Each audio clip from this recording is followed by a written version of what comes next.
अगर आप मानो या ना मानो, दुनिया में सबसे बुरी और गंदी कुछ चीज़ है तो वो है रेप यानी बलात्कार।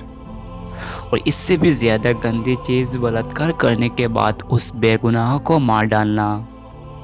इन लोगों के सामने गंदे नाले की कीड़ा भी शर्मा जाए। और ये चीज़ आज पूरी दुनिया में, स्पेशली हमारे भारत में, एक आम जुल्म हो गया।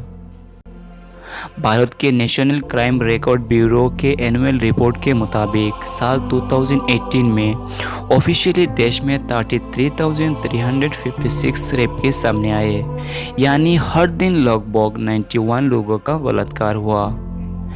लेकिन सबसे चौंकाने वाला बात यह है कि इन पीड़ितों में से 31,320 पीड़ितों को अपने किसी जाने पहचाने लोगों ने इसे अंजाम दिया, यानी 93.9 पीड़िता अपने बलात्कारी को पहले से पहचानते हैं।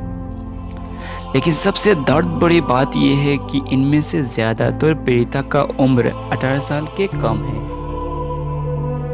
और एनसीआरबी के इसी रिपोर्ट के मुताबिक देश में तमिलनाडु, नागालैंड और बिहार में सबसे कम रेप केस रेट सामने आए, यानी हर 1 लाख औरतों में से एक बलात्कार का शिकार हुआ।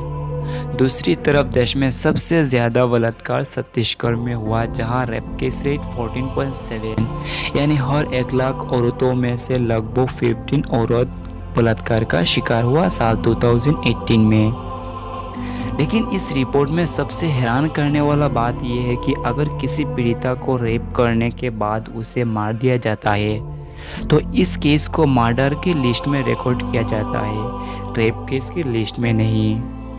2018 की रिपोर्ट के आंकड़े को अगर आप मिनट में कन्वर्ट करें तो आप देख सकते हैं देश में हर 15 मिनट में एक औरत बलात्कार का सामना करना पड़ रहा है। लेकिन ये आंकड़ा सच में सही है? जवाब है नहीं, क्योंकि ये ऑफिशियली रजिस्टर्ड केस है। असल आंकड़ा इससे बहुत ज़्यादा होंगे। जैसे हम जानते हैं, मैक्सिमम लोग अपने डर, अपने कैरियर, अपने फैमिली की इज्जत और शर्म की वजह से सामने नहीं आते, और इसलिए ना जाने कितने जालिम हमारे समाज में सरेआम घूम रहे हैं। अगर आप ऐसे ही दुनिया की interesting, authentic facts, basic history या बेसिक डिटेल के साथ 1 मिनट या 5 मिनट के कम समय में देखना चाहते हैं तो ये चैनल ज़रूर सब्सक्राइब कर लेना, क्योंकि जैसे आप जानते हैं डिजिटल ज़माने में 1 मिनट का भी महत्व बहुत है।